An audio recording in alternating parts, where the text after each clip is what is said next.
Assalamualaikum warahmatullahi wabarakatuh. Sahabat-sahabat semuanya yang berbahagia, seperti yang kemarin saya bincangkan bahwa Islam masuk ke Lombok ini ada berbagai cara.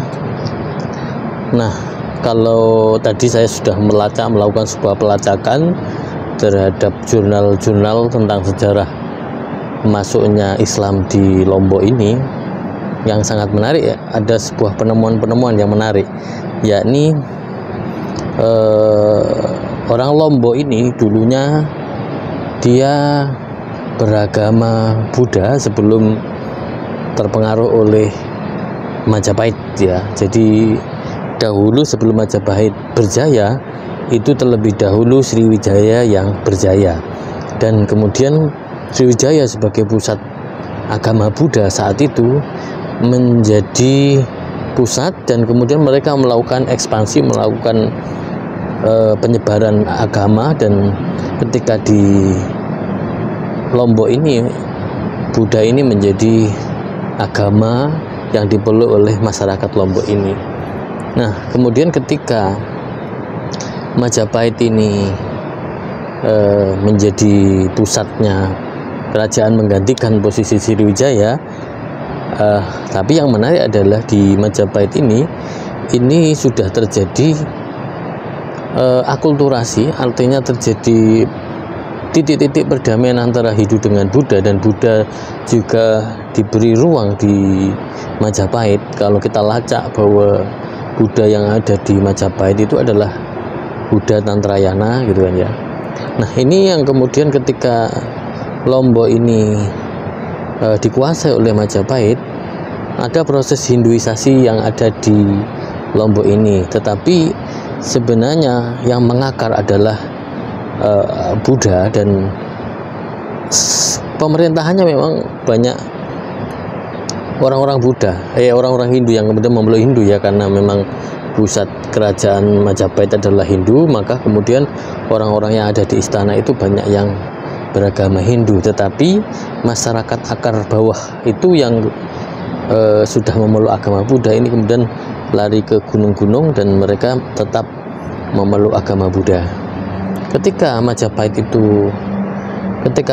itu runtuh dan digantikan oleh kerajaan-kerajaan Islam, jadi sebelum Demak itu berdiri, dulu ada sebuah kerajaan kecil Islam yang berdiri, yakni Sunan Giri di Giri Kedaton.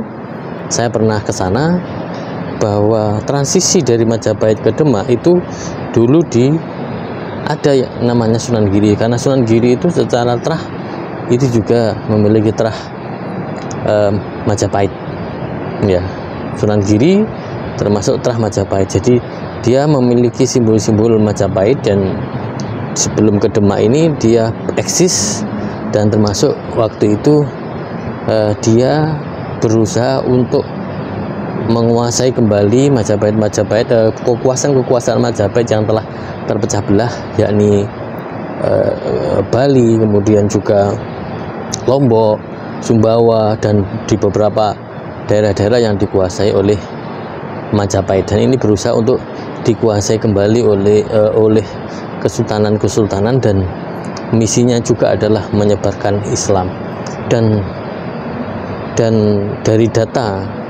dari data-data yang ada di sejarah Lombok, bahwa yang mengislamkan, yang melakukan pengenalan Islam waktu itu adalah Sunan Prapen. Nah, Sunan Prapen ini ada yang menyebutkan bahwa Sunan Prapen ini adalah Sunan Giri, ada juga yang menyebut Sunan Prapen ini adalah cucunya Sunan Giri. Kalau kita lacak, ternyata Sunan Giri itu tidak satu, tetapi ada Sunan Giri 1, Sunan Giri 2, dan berikutnya. Ini seperti gelar gitu kan ya, seperti gelar. Tetapi yang jamak diketahui adalah Sunan Giri, begitu saja. Nah, Sunan Prapen ini membawa pasukan dan kemudian mengenalkan Islam kepada orang-orang di Lombok, bahkan yang dikenalkan pertama kali adalah rajanya, dan kemudian raja itu memeluk Islam dan akhirnya rakyatnya memeluk Islam. Nah, ini yang menjadi cikal bakal Islam. Tapi ada juga catatan bahwa sebelum Sunan Prapen ini sudah ada para sayyid yang menyebarkan Islam, yang kemudian dikenal sebagai Ghaus Abdul Razak, ya, Ghaus Abdul Razak. Nah, di sini ternyata menurut beberapa catatan Ghaus Abdul Razak ini menyebarkan Islam di Lombok, dan kemudian menikah dengan salah satu putri raja yang ada di sini, yang kemudian menurunkan beberapa orang yang kemudian menjadi pemimpin-pemimpin yang ada di kerajaan-kerajaan di Lombok ini. Nah, Sunan Prapen yang kemudian mengajarkan Islam di sini, data menyebut bahwa Sunan Prapen ini menyebarkan Islam ke Lombok ini pada tahun 1505, dan kemudian beliau kembali ke Jawa 1545. Jadi sekitar 40 tahun Sunan Prapen ini ada di Lombok.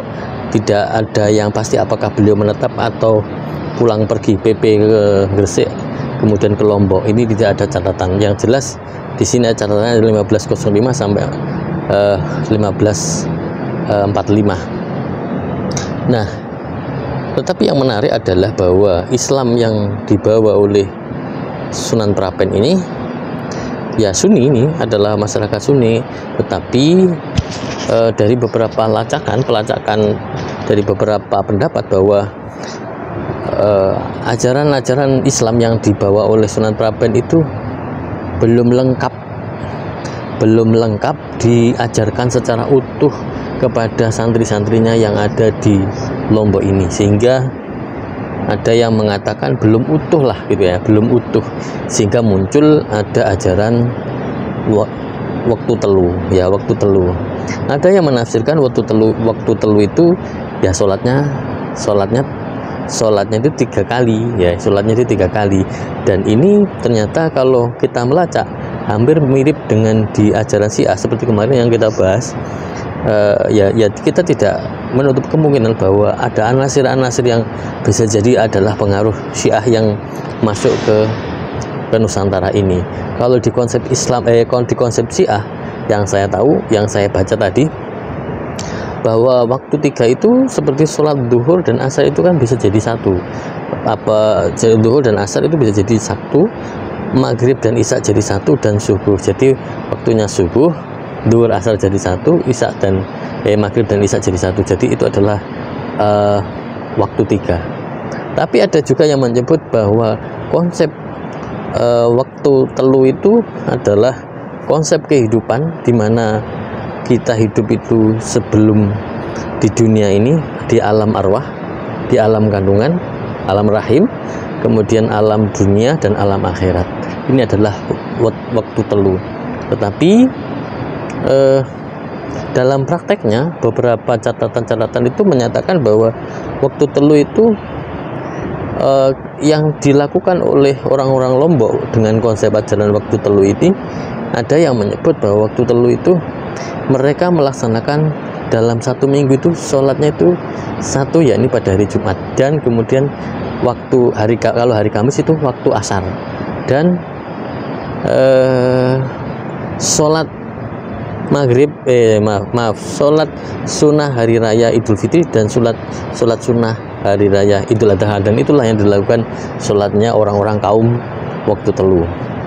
Nah, termasuk juga menurut beberapa tuduhan bahwa komunitas waktu telu itu sholat puasanya juga begitu, dari awal, tengah, kemudian akhir. Nah, itu adalah waktu telu. Nah, seperti itu.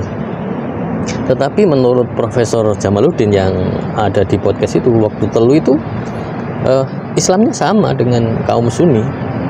Islamnya sama dengan kaum Sunni. Kaum Sunni kebanyakan, hanya saja mereka berdamai dengan tradisi-tradisi. Karena memang pada zamannya Sunan Prapen atau para dai-dai awal di Lombok ini, mereka tidak begitu menekankan kepada rigid syariat, tetapi mereka menekankan kepada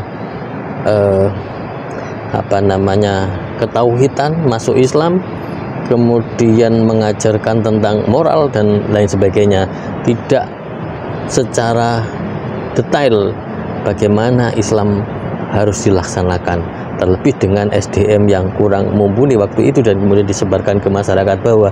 Itu bisa jadi ada distorsi sehingga kemudian dikatakan tidak sempurna. Dan Islam yang dikatakan tidak sempurna inilah yang kemudian pada saat tuan guru itu muncul pasca mereka ini belajar ke Timur Tengah, komunitas waktu dulu inilah yang paling banyak dilakukan sehingga Islam yang benar-benar komplit menjadi waktu limo, menjadi komplit dengan berbagai syariat-syariat yang harus dipenuhi oleh umat Islam.